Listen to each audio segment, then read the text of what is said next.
Okay, this is the ninth video in the series. It's our second one on digestion. Today we're going to talk about irritable bowel syndrome.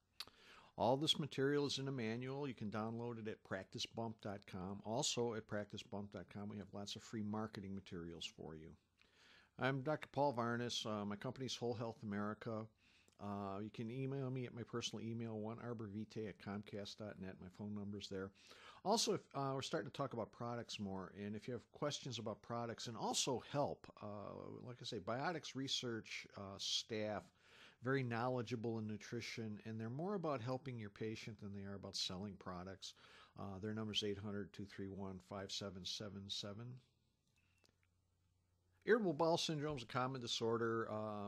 People come in with cramping, abdominal pain, bloating, gas, diarrhea, and constipation. It's kind of a garbage can diagnosis too. A lot of times, if patients with like with odd bowel issues are given that diagnosis.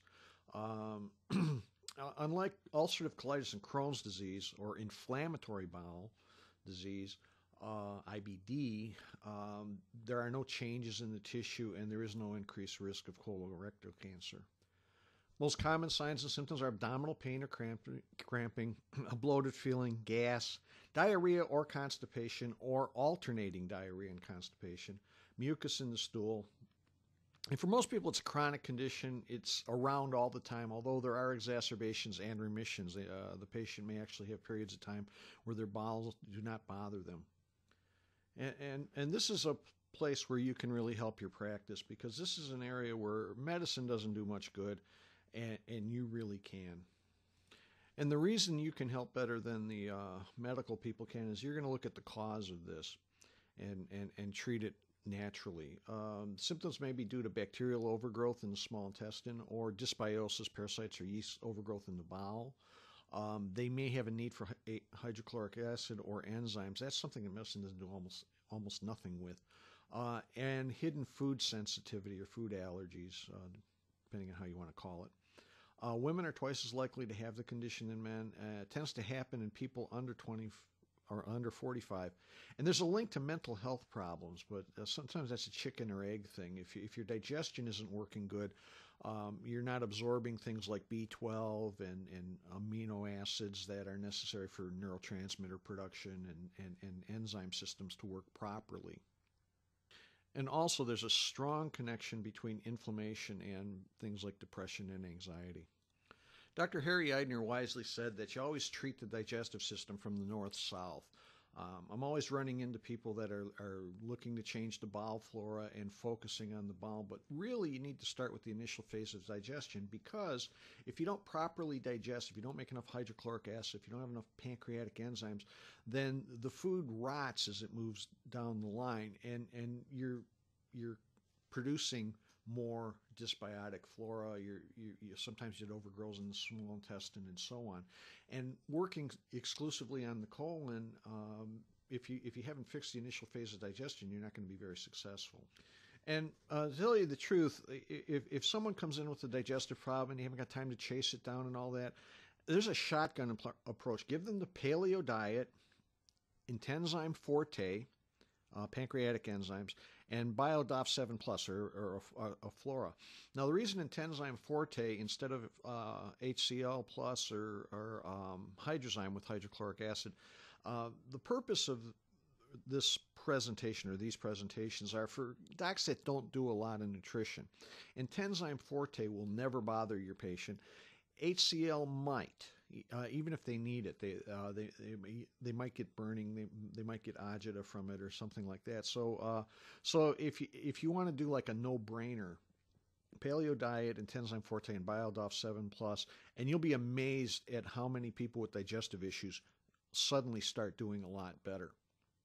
And since our model for treating any health problem is peeling an onion, that's the first layer of your onion. If you need to chase it down further, if you need to kill bacteria in the small intestine or do something about dysbiosis, you can always do that further on down the line. The way you express this to the patient is, well, let's start with this and see how much better you do. Notice the language pattern. Now, a lot of time the patient does need hydrochloric acid, and it's good to take care of that, because That might be the cause of allergies, asthma, depression, arthritis, as well as IBS. And the way you know if they need hydrochloric acid, their nails break easily, they get gas or bloating immediately or very soon after a meal. A lot of times they don't like meat, or they're vegetarian. And if you ask them why they're vegetarian, they'll say, oh, it just disgusts me or something like that. That might mean that they need hydrochloric acid. People that get sick when they take vitamin supplements almost always are hypochlorhydric. Coated tongue, other causes of that. Itchy anus, there are other causes of that.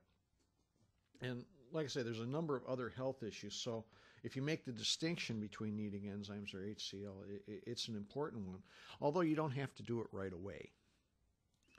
And if you start to give hydrochloric acid to a patient, the two products that Biotics makes that are low, about 115 milligrams of hydrochloric acid, are Hydrozyme, which is hydrochloric acid with pancreatic enzymes, and HCl Plus, which is just 115 milligrams of betaine hydrochloride. And if the patient cannot tolerate the hydrochloric acid, give them a little hydrochloric acid and it burns or it upsets their stomach. You can give them a product like HCl Ease and use the Entenzyme Forte to help with the digestion initially. And as we said in the GERD section, if they've been on protein pump inhibitors, for GERD or reflux, because the IBS and GERD can exist together, chances are if they stop taking their Prilosec, they'll really have problems. So you might want to use something like HCLEs or Gastrozyme or something like that. Also think in terms that the problem might be from kind of a bacterial gastritis, and the HCl product you might use is berberine HCl, which has some antimicrobial activity. Another good product is BioHPF, which is Biotics Research's Heliobacter formula. All this information is in the manual.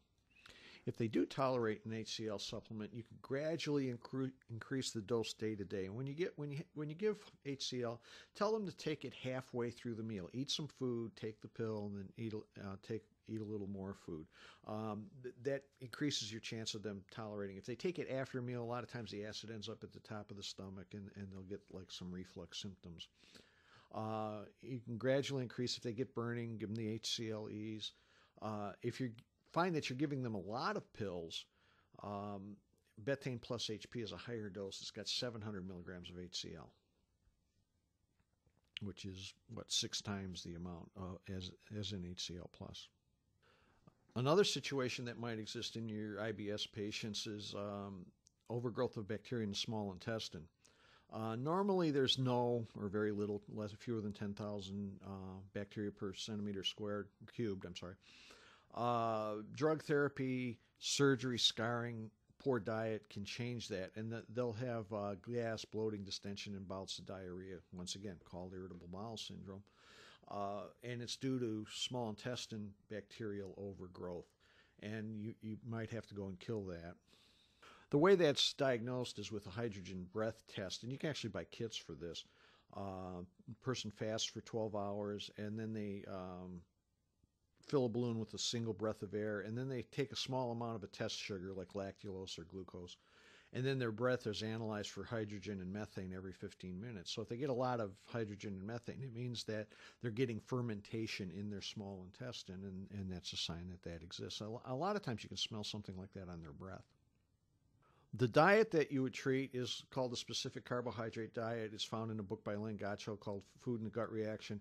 And it's remarkably similar to the paleo diet. Basically, you're giving them fruits, vegetables, nuts, seeds, meats, animal proteins, okay. But you're not giving them any potatoes, any beans, any rice, any kind of starches. Dairy's got complex carbohydrate, and so there's no dairy in the diet. And the idea is to not give the bacteria complex carbohydrates to feed on. Also, in SIBO patients, Entenzyme Forte turns out to be a better product, or at least or maybe Hydrozyme, something with pancreatic enzymes, because that does break down the carbohydrate, whereas HCl products do not break down carbohydrate. Okay, and then you're going to need some sort of antimicrobial supplementation to kill the undesirable flora. ADP from Biotics Research. If you're using an HCl product, use the berberine HCl. ADP stands for anti-dysbiosis product. It's emulsified oregano oil. And a lot of times I'll have patients, they'll come from the health food store and say, oh, I ran out of the stuff you gave me, and they'll come in with oregano oil. It doesn't work nearly as well. The emulsification brings the bacteria in contact with the oregano. You'd have to drink a lot of oregano oil to get the effectiveness of an ADP capsule. And you give them a fair amount of it. You give them 4 tablets 3 times a day. And dysbiosis in general, I mean, they might have overgrowth in the small intestine. They might have the wrong kinds of bacteria or yeast growing in the large intestine. ADP, once again, turns out to be very good and very good for fungal and yeast problems in general. It's also good for upper respiratory infections and, oddly enough, sinusitis, because a lot of chronic sinusitis patients, even though they're taking antibiotics, actually have a fungal problem. Dysbiocide, also from Biotics Research, is a combination of herbs and things that are designed to kill parasites. Now we're getting into an area where you might actually be doing some stool testing or finding out. I do muscle testing. If the product brings back a weak muscle, a lot of times I'll give it a shot. FC Cytal is an antifungal product. Sometimes if they don't do well with ADP, they'll do better with FC Cytal. Garlic Plus. Garlic also has some antimicrobial activity. And very often, if you're dealing with SIBO or you're dealing with dysbiosis and you've been killing bugs, you might want to take the opportunity to heal the GI and replenish flora. So IPS stands for intestinal permeability support. It's a combination of herbs and things that are designed to stimulate growth and repair of the intestinal mucosa. Some people use just straight up glutamine for that. BioFCTS is a bioflavonoid product. And it also is useful for healing the gut lining.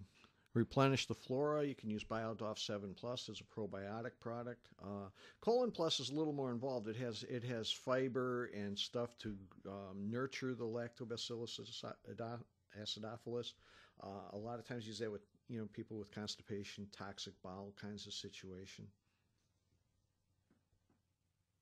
But it is also a probiotic product. Like I say, all this is written down. You go to practicebump.com.